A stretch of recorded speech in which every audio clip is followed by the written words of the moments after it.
कि हमारा deviation of real gas from real ideal behaviour. ऐसा क्वेश्चन आ सकता है कि what do real gases deviate from ideal behaviour. Deviate का मतलब हटना। तो देखो पॉइंट वन क्या है, the volume of gas molecule can be neglected in the comparison of total molecule of the gas, there is no intermolecular forces of attraction between the gas molecule. ये दो जो पोस्टुलेट्स वो kinetic theory से आया और ये correct नहीं है। ये करेक्ट क्यों नहीं है? क्योंकि ये हाई प्रेशर इसका पोस्टुलेट काम नहीं करता। ये लर्न करना बहुत इंपॉर्टेंट है। The volume of gas can be neglected in the comparison of total molecule of the gas, there is no intermolecular forces of attraction between the gas molecule. अभी से तो हम जो प्रेशर और वॉल्यूम का करेक्शन कैसे करते हैं। तो प्रेशर जो करेक्ट किया गया वो वेंडर्स वाल थ्योरी से लिया गया, ठीक है। तो वेंडर वाल क्या बोलता है, प्रेशर जो हम आइडियली में लेते हैं ना, pressure ideal is equal to, जब इसे ऑब्जर्व किया गया, ऑब्जर्व प्लस एक कांस्टेंट आएगा, मतलब टर्म आएगा, इसको बोला जाता है प्रेशर करेक्शन टर्म बोला जाता है। उस टर्म का नाम क्या है, AN² divided bye Z²। Sorry Z² नहीं, V²। V क्या है, volume, AN² divided bye V², ठीक है। अभी जब वॉल्यूम को करेक्शन किया गया तो V आइडियल का नाम क्या है, अनुमान। तो V ऑब्जर्व, जब उसको वॉल्यूम ऑब्जर्व किया गया तो प्लस नहीं तब माइनस आया, माइनस NB, ठीक है। NB क्या है, NB को बोला जाता है एक्सक्लूडेड वॉल्यूम।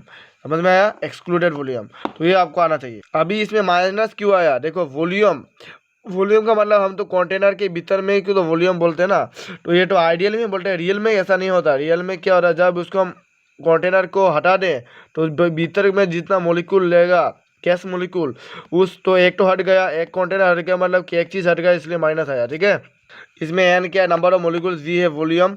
इसमें n क्या नंबर ऑफ मोलिक्यूल्स, v है तुम्हारा एक्सक्लूडेड वॉल्यूम। और इसमें a और b क्यों डाला गया, a का मतलब क्या, इंटरमोलिकुलर, ये intermolecular forces of attraction measure करने के लिए। a is the measure of intermolecular forces of attraction, the greater the value of a the greater is the intermolecular forces of attraction. जितना ज़्यादा a होगा उतना ज़्यादा इंटरमोलिकुलर फोर्सेस ऑफ अट्रैक्शन होगा।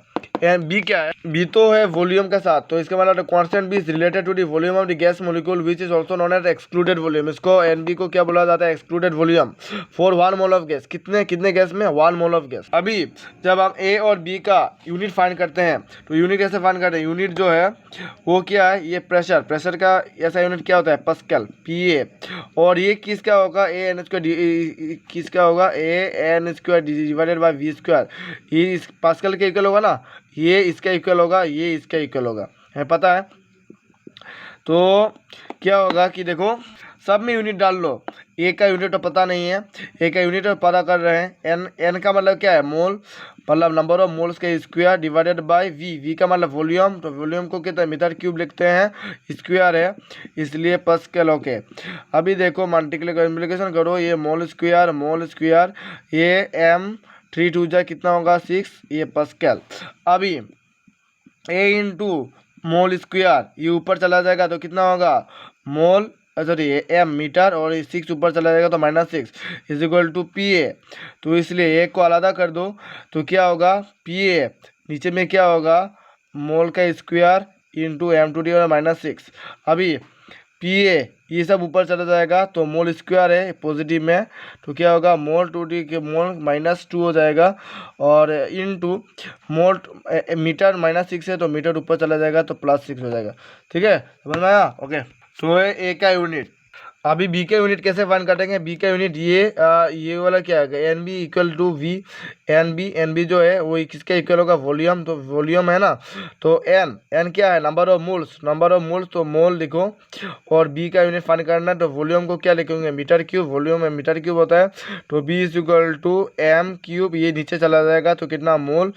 अभी मोल में कुछ नहीं तो इसका मतलब 1, तो M3 ये ऊपर चला जाएगा तो कितना होगा, मोल 2⁻⁻1, ठीक है। तो ये बी का यूनिट।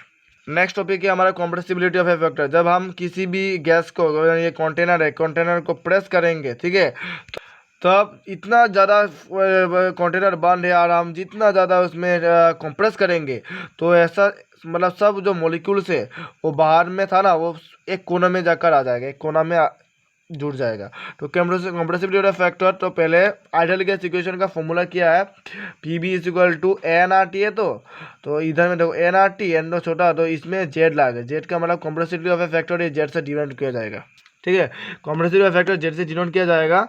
और PB is equal to NRT के जगह NRT के भीतर क्या होगा, जेड, जेड जेड प्रेजेंट रहेगा। अभी जेड को अलग कर दो तो कितना होगा जेड, ये पी भी नीचे आएगा ANRT, ठीक है।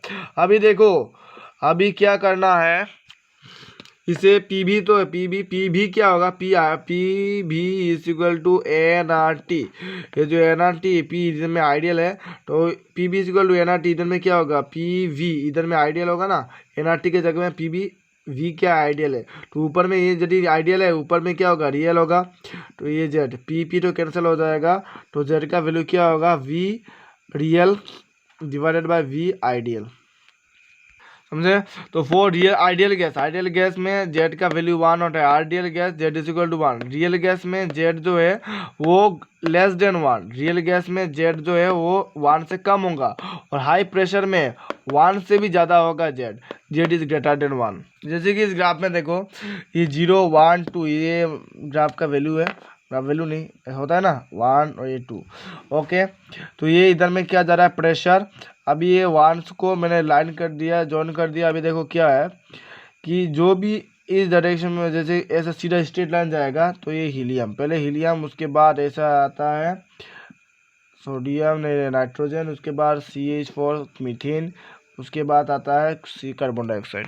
तो इसमें आइडियल गैस रियल गैस पता कैसे चलेगा, for ideal gas Z is equal to 1, यदि z is equal to 1 helium क्या है आइडियल गैस, रियल गैस क्या है 1 से कम, तो 1 से नीचे 1 से कम हो रहा है ना, तो 1 से कम क्या होगा ये तीनों sodium nitrogen methane carbon dioxide, ये क्या है रियल गैस।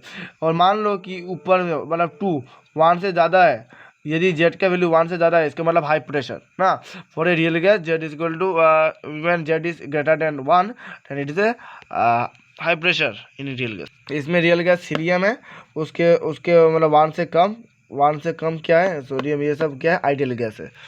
नेक्स्ट टॉपिक है बॉयल्स टेम्परेचर बॉयल्स पॉइंट किसे कहते हैं, तो temperature at which real gas started behaving ideally over range of pressure is called boils temperature और बॉयल पॉइंट, यानी कि रियल गैस का टेम्परेचर जब वो आइडियली बिहेव करता है, मतलब आइडियल गैस में बिहेव करता है तब over A range of pressure, और प्रेशर में लिंक होगा हर की।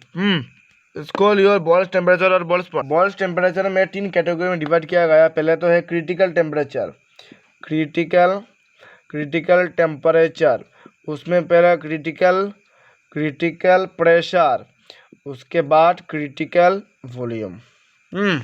तो क्रिटिकल टेम्परेचर को डिनोट किया जाएगा T सफिक्स C। इसका डेफिनेशन क्या है, the temperature above which A gas can not be liquefied by the application of pressure is called critical temperature.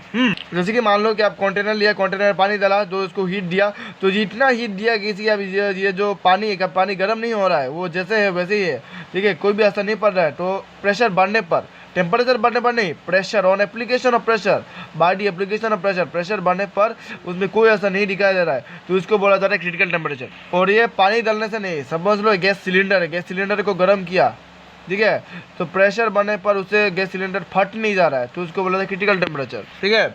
तो एक गैस को लिक्विड फॉर्म में बनाने के लिए जितना प्रेशर दिया जाएगा उसी को क्रिटिकल टेम्परेचर, यानी कि the temperature above which A gas can not be liquefied by the application of pressure, the temperature above which A gas, जितना टेम्परेचर उतना गैस, मतलब जितना गैस दिया जाएगा, एक गैस है, गैस को कन्वर्ट करने के लिए जितना टेम्परेचर देगा, टेम्परेचर देने का मतलब क्या है, प्रेशर भी दे रहा है। तो temperature above which A gas can not be liquefied, मतलब वो गैस कन्वर्ट नहीं हो रहा है, लिक्विड फॉर्म में नहीं हो रहा है, तो temperature above which A gas can not be liquefied by the application of pressure is called critical temperature.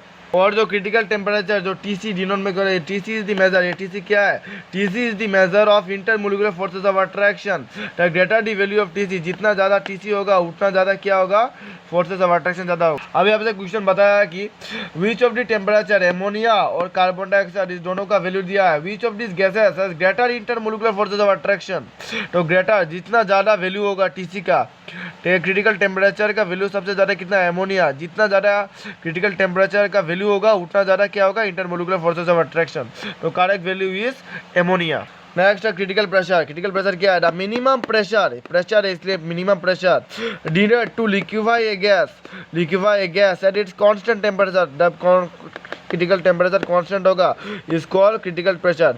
The minimum pressure required to liquefy a gas at its constant temperature is called your critical pressure. Next है critical volume, मतलब the volume में the volume पहले आएगा, the volume applied, volume किस में applied होता है 1 mole of gas, तो volume applied by 1 mole of gas at its constant temperature and pressure is called critical volume.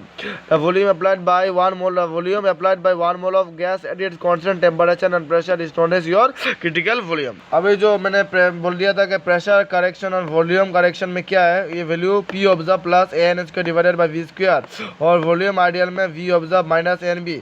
इसमें जब हम PB इक्वल टू NRT के वैल्यू में रखेंगे, PB equal to NRT, pressure को वैल्यू पुट करो, pressure के वैल्यू क्या है P आइडियल, ये तो P आइडियल है ना, तो P आइडियल के वैल्यू पुट कर दो, क्या आएगा P ऑब्जर्व, ये देखो मैंने पुट कर दिया P observe plus AN² divided by V square और V को V पुट कर दो, क्या होगा V ऑब्जर्व माइनस NB, ये किसका इक्वल आएगा इज इक्वल टू NRT। और अगर ये सब के जगह में n है, if n is equal to 1 तो क्या रहेगा P observe plus A by V square into V observe minus n तो नहीं है B is equal to n का वैल्यू 1 है तो क्या रहेगा RT। यही है तुम्हारा, इसको क्या बोला जाता है वेंडर्स वाल इक्वेशन, और ये सभी गैस में अप्लाइड होता है, ठीक है, सभी गैस में इक्वेशन अप्लाई होता है, इसको क्या बोला जाता है Van der Waals equation and it is applied for all gases. ये इक्वेशन क्या है, ये it is Van der Waals equation and it is applied for all gases. और if n is equal to 1 का मतलब जब मोल ऑफ इक्वेशन 1 होगा, तब number of moles equal to 1 होगा, तब ये वैल्यू, इसको तो हटा कर तुम लिखा ना, n के वैल्यू 1 कर दिया तो ये आएगा। तो ये इस इक्वेशन क्या बोला जाता है vendor Waals equation and it is applied, it is applicable for all of the cases. तो आज के लिए इतना, ठीक है, इक्वेशन बेसिस नेक्स्ट पार्ट।